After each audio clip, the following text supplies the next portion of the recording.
தமிழ்நாடு சட்டமன்ற பேரவைத் தலைவர் அவர்களே,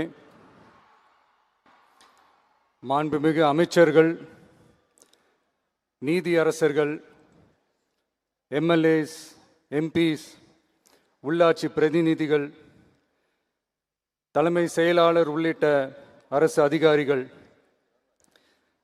நம்ம தாய்நாட்டின் சுதந்திர போராட்டத்தில் பங்கேற்று இன்னைக்கும் வாழ்ந்துட்டு இருக்கிற தியாகிகள், தற்போது குடும்ப ஓய்வூதியம் பெற்று வரும் சுதந்திர போராட்ட தியாகிகளின் வாரிசுதாரர்கள், டிஜிபி உள்ளிட்ட அனைத்து காவல்துறை அதிகாரிகள், முப்படைகளை சேர்ந்த அலுவலர்கள், வீரர்கள், சிறப்பு விருந்தினர்கள், இன்னைக்கு இந்த சுதந்திர தினத்தில் கோட்டையில் கொடியேற்றுறத பார்க்க வந்திருக்கிற பொதுமக்களுக்கும்,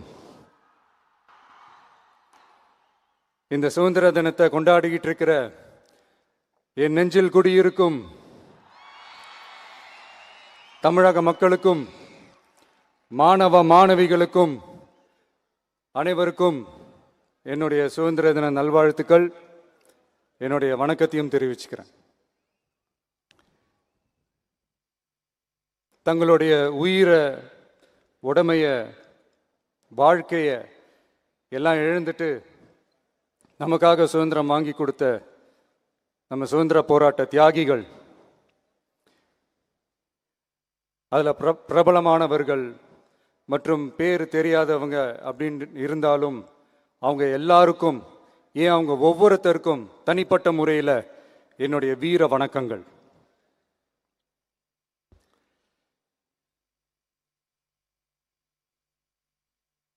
நம்மளை ஒரு அடிமை மாதிரி வச்சிருக்காங்க அப்படின்னு தெரிஞ்சிட்டாலே மக்கள் மத்தியில் ஆட்டோமேட்டிக்காக ஒரு ஒற்றுமை ஒன்று வர ஆரம்பிக்கும். எல்லாரும் ஒரே மாதிரி யோசிச்சு ஒன்று சேர ஆரம்பிப்பாங்க. அப்படி ஒன்று சேர்ற இடத்துல தான் சாதி உடையும், மதம் உடையும், மொழி, இனம், இந்த மாதிரி எல்லாமே உடஞ்சி நொறுங்கும்.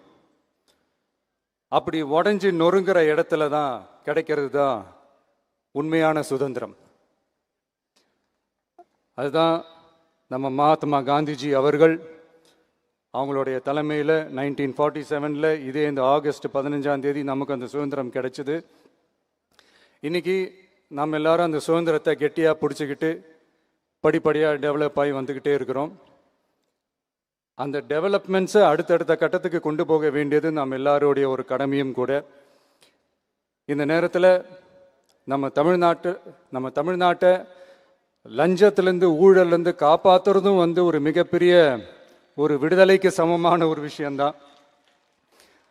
அதை நோக்கி தான் நம்ம அரசும் செயல்பட்டுக்கிட்டு வந்துக்கிட்டு இருக்கு.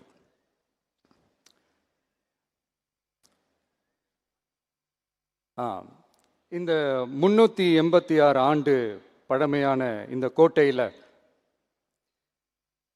இங்கே மேலே ஏறி வந்து இந்த 80வது சுதந்திர தின நாளில் நம்ம நாட்டோட தேசிய கொடியை ஏற்றி வச்சு இன்னைக்கு இந்த விழாவில் என்னை பேசவும் வச்சிருக்கிறீங்க.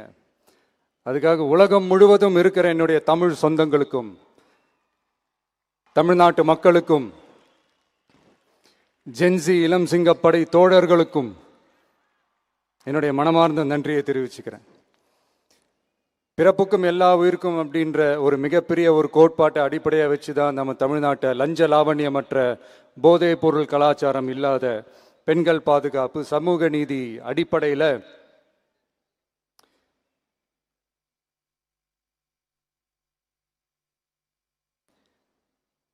ஒரு வெளிப்படையான, ஒரு உண்மையான, ஒரு நேர்மையான ஒரு நிர்வாகமாக இதை நாம் செயல்பட்டுக்கிட்டு வந்துக்கிட்டு இருக்கிறோம். பொது வாழ்வில் சமரசம் இருக்கவே கூடாது. மக்கள் நலன் தான் மிக மிக முக்கியமான ஒரு விஷயம். அந்த அடிப்படையில் தான் தமிழக வெற்றி கழக அரசு செயல்பட்டுக்கிட்டு வந்துக்கிட்டு இருக்கோம். அதே அடிப்படையில் தான் மக்கள் நலன் சார்ந்த திட்டங்கள்லையும் நம்ம சென்ட்ரல் கவர்மெண்ட்டோட நிர்வாக ரீதியாக ஒத்துழைப்போட இருக்கிறோம். But at the same time நம்ம தமிழ்நாடு கொள்கைகள்னு வந்துட்டா மாநில உரிமைகளுக்கு எதிரான முடிவுகள்லையும் சரி, தமிழ்நாட்டுக்கு எதிரான கொள்கை முடிவுகள்லையும் சரி, நம்ம டிவிகே அரசு எப்பவுமே எதிர்க்கும். அதில் எந்த மாற்று கருத்துமே கிடையாது. அதே மாதிரி இதுக்கு முன்னாடி நிறையா திட்டங்கள்லாம் கொண்டு வந்திருக்காங்க. அதில் எதெல்லாம் மக்களுக்கு யூஸ்ஃபுல்லாக இருக்கிற மாதிரி திட்டங்கள் இருக்கோ அதெல்லாம் கண்டினியூ பண்ணிக்கிட்டு தான் இருக்கிறோம். ஃபார் எக்ஸாம்பிள், ஜெயலலிதா மேடம் கொண்டு வந்த அம்மா உணவகம் திட்டம், அது இன்னும் மெருகேற்றி கண்டினியூ பண்ணிக்கிட்டு தான் இருக்கிறோம். அது மாதிரி காலை உணவு திட்டம், அதையும் இன்னும் விரிவுபடுத்தி 6th ஸ்டாண்டர்ட்லேருந்து 8th ஸ்டாண்டர்ட் வரைக்கும் அதையும் விரிவுபடுத்தி வர செப்டம்பர் 17ஆம் தேதி பெரியார் அவர்களுடைய பிறந்த நாள் அன்னைக்கு அதை தொடங்க இருக்கிறோம். ஸோ நம்மளுடைய அரசு, உங்களுடைய அரசு இந்த 3 மாதம் ஆகுது. இந்த 3 மாதத்தில் விவசாயிகளின் பயிர்க்கடன் ரூபாய் 5932.23 கோடி தள்ளுபடி செய்யப்பட்டுள்ளது. குறுவை சாகுபடி தொகுப்பு திட்டத்திற்கு ரூபாய் 134.83 கோடி வழங்கப்பட்டுள்ளது. ஒன்றிய அரசு நிதியுடன் ரூபாய் 12,642 கோடியில் 125 நாள் வேலைவாய்ப்பு திட்டம் மற்றும் ஜல் ஜீவன் குடிநீர் திட்டம் ரூபாய் 18,123.05 கோடியில் செயல்பாட்டிற்கு கொண்டு வரப்பட்டுள்ளது. சுகாதாரத்துறையில் சேவைக்கு நலம் AI செயலி கொண்டு வரப்பட்டுள்ளது. பேரறிஞர் அண்ணாவின் பிறந்த நாளான செப்டம்பர் 15ஆம் நாள் தாய்மாமன் தங்க மோதிர திட்டம் ரூபாய் 755.83 கோடியில் தொடங்கப்பட உள்ளது. மக்களின் போக்குவரத்திற்கு ரூபாய் 127.21 கோடியில் 300 புதிய பஸ்கள் வழங்கப்பட்டுள்ளது. தமிழ்நாட்டில் மது பழக்கத்தை குறைத்திடும் வகையில் முதற்கட்டமாக 717 டாஸ்மாக் கடைகள் மூடப்பட்டுள்ளன. வெளிப்படையான நிர்வாகத்திற்காக நவீன தொழில்நுட்பத்தை பயன்படுத்தி கணினி மயமாக்கப்பட்ட நிர்வாகம் செயல்பாட்டில் உள்ளது. முன்னெப்போதும் இல்லாத ஆளில்லா பத்திரப்பதிவு செயல்பாட்டிற்கு கொண்டு வரப்பட உள்ளது. கோயில் நிலங்கள் கணக்கெடுக்கப்பட்டு அனைவருக்கும் தெரியுமாறு ஆன்லைனில் ஏற்றப்படுகிறது. வருவாய்த்துறையில் அனைத்து சான்றிதழ்களும் 15 தினங்களுக்குள் வழங்கப்படுகிறது. லஞ்சம் வாங்குவதை புகார் செய்ய புதிய வாட்ஸ்அப் எண் அறிவிக்கப்பட்டுள்ளது. அரசின் வருமானம் தனிநபருக்கு செல்வது தடுக்கப்பட்டுள்ளது. அனைத்து துறைகளிலும் லஞ்சம் ஊழல் ஒழிக்க தொடர் நடவடிக்கை எடுக்கப்பட்டு வருகிறது. கனிம பயன்பாடு முறைப்படுத்தப்பட்டு நவீன தொழில்நுட்ப உதவியுடன் விநியோகிக்கப்படுகிறது. சட்டம் ஒழுங்கு தீவிரமாக கண்காணிக்கப்பட்டு பராமரிக்கப்பட்டு வருகிறது. ஜூன் மாதம் 29, 30ஆம் தேதியில் நடந்த மாவட்ட ஆட்சியர் மற்றும் காவல் கண்காணிப்பாளர் மாநாட்டில் சட்டம் ஒழுங்கு பிரச்சனையில் கடுமையான நடவடிக்கை எடுக்க உத்தரவு போட்டிருக்கிறோம். அரசு சொல்லியிருக்கிறோம்.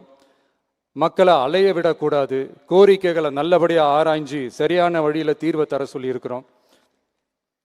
சுதந்திர போராட்ட தியாகிகள் தங்கள் உயிரை தியாகம் செஞ்சு கிடைச்ச சுதந்திரம் மிக சிலருக்கான சுதந்திரமாக மட்டும் இல்லாமல் ஒவ்வொரு இந்திய குடிமகனுக்கும் சுய மரியாதை, சம உரிமை, சம வாய்ப்பு மற்றும் கண்ணியமான வாழ்க்கையை வழங்கும் உண்மையான மக்கள் சுதந்திரமாக இருக்கணுங்கிறதே எல்லாரோட மிகப்பெரிய எதிர்பார்ப்பாக இருக்குது. அதை நிறைவேற்றுற பொறுப்பும் நம்மளோடது தான். தமிழ்நாட்டு மக்களோட இணைஞ்சு தமிழகத்தை இந்தியாவின் முன்மாதிரி மாநிலமாகவும் உலக அளவில் வளர்ந்த நாடுகளுக்கு இணையாக தமிழ்நாட்டு பொருளாதாரத்தை 2036 ஆண்டுக்குள் $1.5 trillion உயர்த்திட நாம் உறுதியேற்போம்.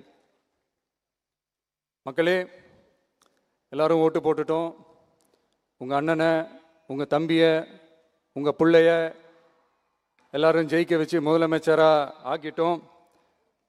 அதனால் நம்ம கடமையெல்லாம் முடிஞ்சிருச்சுன்னு சொல்லி யாரும் ஒதுங்கி போயிடாதீங்க. இனிமே தான் நீங்கள் நம்மளோடவே கூடவே இருக்கணும். உறுதியாக நம்ம அரசோடவே கூட இருக்கணும். அப்போ தான் உங்களுக்காக இருக்கிற எல்லா நல்ல திட்டங்களையும் என்னால் செயல்படுத்த முடியும். 8 கோடி பேரோட அந்த பிரதிநிதி தான் முதலமைச்சர் பதவின்னு சொல்லுவாங்க. அதனால தான் சொல்கிறேன், மக்கள் தான் ஆட்சியாளர்கள். இங்கே நான் எல்லாருமே, அங்கே இருக்கிறவங்க எல்லாருமே மக்களோட சர்வன்ட்ஸ். அப்படி தான் நான் அதை பார்க்குறேன். ஸோ வாங்க எல்லாருமா சேர்ந்து நம்ம கடமையை சேர்ந்து செய்வோம்.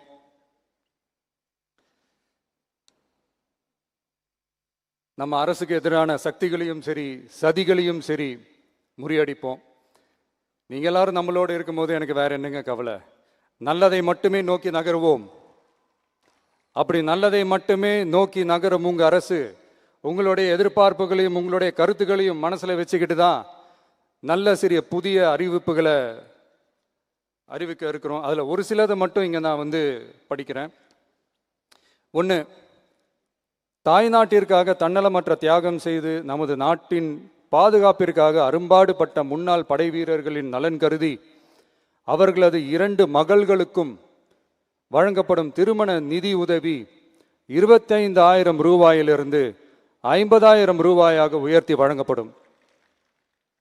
2, மாற்றுத்திறன் கொண்ட முன்னாள் படை வீரர் மற்றும் அவர்களை சார்ந்தோர்களுக்கு வழங்கப்பட்டு வந்த மாதாந்திர நிதியுதவி 5,000 ரூபாயிலிருந்து 7,000 ரூபாயாக உயர்த்தி வழங்கப்படும். 3, மாநில அரசால் விடுதலை போராட்ட வீரர்களுக்கு வழங்கப்பட்டு வரும் மாதாந்திர ஓய்வூதியம் 23,000 ரூபாயாக உயர்த்தி வழங்கப்படும். 4, மாநில அரசால் விடுதலை போராட்ட தியாகிகளின் குடும்பங்களுக்கு வழங்கப்பட்டு வரும் மாதாந்திர குடும்ப ஓய்வூதியம் 12,500 ரூபாயாக உயர்த்தி வழங்கப்படும்.